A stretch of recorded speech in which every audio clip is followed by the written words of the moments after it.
ಕರೂರು ಗ್ರಾಮದ ಎಲ್ಲ ಪ್ರಜೆಗಳಿಗೆ ಈ ನಮ್ಮ ಪ್ರಜಾಕೀಯಕ್ಕೆ ಸ್ವಾಗತ ಸುಸ್ವಾಗತ. ಎಲ್ಲರಿಗೆ ಕರೂರು ಗ್ರಾಮ ಎಲ್ಲಿರ್ಬೋದು ಅಂತ ಒಂದು ಡೌಟ್ ಇರ್ಬೋದು.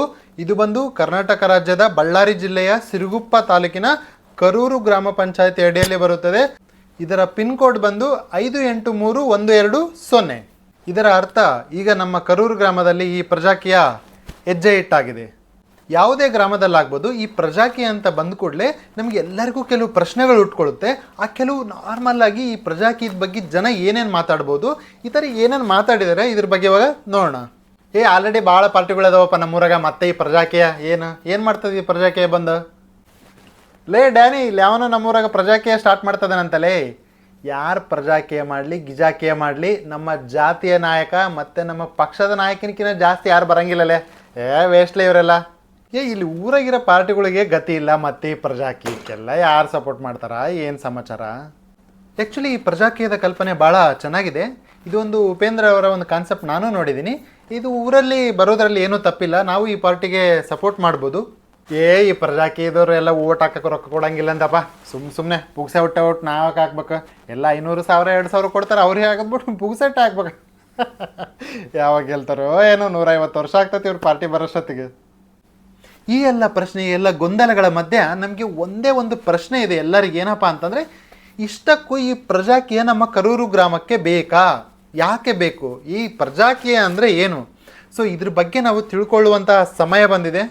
ನಮ್ಮ ಕರೂರು ಗ್ರಾಮದ ಸ್ನೇಹಿತರೇ ಹಾಗೂ ಪ್ರಜೆಗಳೇ, ನಮ್ಮ ಒಂದು ಗ್ರಾಮ ಪಂಚಾಯಿತಿಯಲ್ಲಿ ಒಳ್ಳೆಯ ಪಾರದರ್ಶಕ ಆಡಳಿತ, ಉತ್ತಮವಾದ ಶಿಕ್ಷಣ ಮತ್ತು ಆರೋಗ್ಯ ಹಾಗೂ ನಮ್ಮ ಊರಿನ ಕೂಲಿ ಕಾರ್ಮಿಕರು ಮತ್ತು ಕೃಷಿಕರಿಗೆ ಒಳ್ಳೆಯದನ್ನು ಬಯಸುತ್ತಾ ಈ ಪ್ರಜಾಕೀಯದ ಒಂದು ಕಲ್ಪನೆಯನ್ನು ತೆಗೆದುಕೊಂಡು, ಆ ಒಂದು ಜವಾಬ್ದಾರಿಯನ್ನು ತೆಗೆದುಕೊಂಡು ನಾನು ನಿಮ್ಮ ಮುಂದೆ ಬರಲಿದ್ದೇನೆ.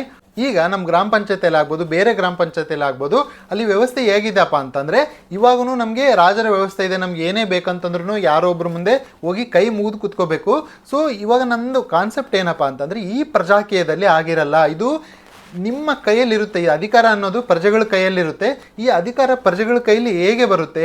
ನಮಗೆ ಇವಾಗ ನಮ್ಮೂರಲ್ಲಿ ಎಷ್ಟೋ ನಮ್ಮದು ಗ್ರಾಮ ಪಂಚಾಯತಿಗೆ ಕೋಟಿಗಟ್ಟಲೆ ಈ ಹಣ ಸ್ಯಾಂಕ್ಷನ್ ಆದಾಗ ಅದು ಯಾವ ಥರ ಖರ್ಚಾಗಬೇಕು? ಅದು ಪ್ರಜೆ ಅಂದರೆ ನಿಮ್ಮ ದುಡ್ಡು, ಅದು ನಮ್ಮ ಒಂದು ಟ್ಯಾಕ್ಸ್, ನಾವೇನು ತೆರಿಗೆ ಕಟ್ಟಿರ್ತೀವೋ ಆ ದುಡ್ಡು, ಅದು ನಮ್ಮನ್ನು ಕೇಳಿ ಮಾತ್ರ ಅವರು ಖರ್ಚು ಮಾಡಬೇಕು. ಆದರೆ ಇವಾಗ ಆಗ್ತಾ ಇದೆಯಾ? ಆಗ್ತಾ ಇಲ್ಲ. ಯಾಕಂತಂದರೆ ಇದು ರಾಜಕೀಯ.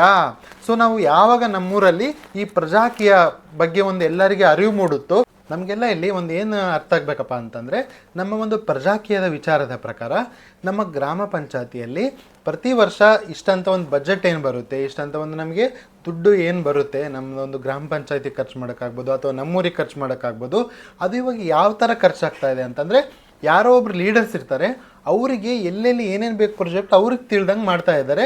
ಅವ್ರು ಯಾರು? ನಮ್ಮ ಒಂದು ಪ್ರಜೆಗಳಿಗೆ ಆಗ್ಬೋದು. ನಾವು ಓಟ್ ಹಾಕಿ ಯಾರಿಗೆ ಕೆಲಸ ಕೊಟ್ಟಿದ್ದೀವೋ, ನೀನು ಈ ಕೆಲಸ ಮಾಡು, ನೀನು ಅಧ್ಯಕ್ಷ ಆಗು, ನೀನು ಮೆಂಬರ್ ಆಗಂತ ಯಾರು ನಮ್ಮನ್ನು ಬಂದು ಅದನ್ನು ಆ ದುಡ್ಡನ್ನು ಖರ್ಚು ಮಾಡೋಕ್ಕೆ ಯಾರೂ ಕೇಳಲ್ಲ. ಸೊ ಈ ರಾಜಕೀಯದಲ್ಲಿ ಈ ಥರ ಆಗುತ್ತೆ.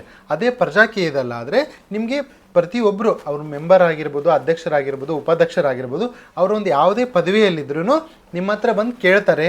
ನಮ್ಮ ಹತ್ರ ಅಂದರೆ ಎಲ್ಲ ಪ್ರಜೆಗಳ ಹತ್ರ. ಅವ್ರು ಹೆಂಗೆ ಕಾಂಟ್ಯಾಕ್ಟ್ ಮಾಡ್ತಾರೆ ಅನ್ನೋದು, ಅದು ನಮ್ಗೆ ಹೆಂಗೆ ಎಲ್ಲರಿಗೂ ಮಾತಾಡಿಸ್ತಾರೆ ಅನ್ನೋದು ಅದು ಬೇರೆ ವಿಚಾರ. ಆ ಥರ ನಾವೊಂದು ಒಬ್ಬೊಬ್ಬರ ಜೊತೆ ಕಾಂಟ್ಯಾಕ್ಟ್ ಮಾಡಿ, ಒಬ್ಬರ ಜೊತೆ ಮಾತಾಡಿ, ಸೊ ನಾವೊಂದು ಫಾರ್ ಎಕ್ಸಾಂಪಲ್ ಯಾವುದೋ ಒಂದು ₹1,00,000 ಬಂದಿದೆ ಅಂದರೆ ಆ ₹1,00,000 ನಾವು ಹೇಗೆ ಖರ್ಚು ಮಾಡಬೇಕು ಅಂತೇಳಿ ನಮ್ಮನ್ನೇ ಕೇಳ್ತಾರೆ. ಸೊ ನಮಗೆ ಫಾರ್ ಎಕ್ಸಾಂಪಲ್ ನಾವು ಒಂದು 100 ಜನ ಇದ್ದೀವಪ್ಪ ಅಂತಂದರೆ 100 ಜನದಲ್ಲಿ ಯಾರು ಜಾಸ್ತಿ ಯಾವುದಕ್ಕೆ ನಾವು ಕೇಳ್ತಾ ಇದ್ದಾರೋ ಅದಕ್ಕೆ ಮಾತ್ರ ಅವರು ಖರ್ಚು ಮಾಡಬೇಕು. ಸೊ ಇದು ನಮ್ಮ ಪ್ರಜಾಕೀಯದಲ್ಲಿ ಆಗುತ್ತೆ.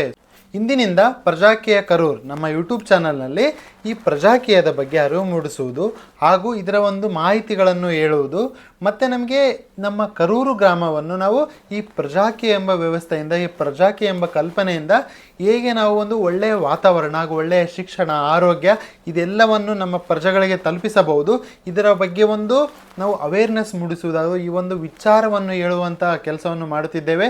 ಜೈ ಹಿಂದ್, ಜೈ ಪ್ರಜಾಕೀಯ.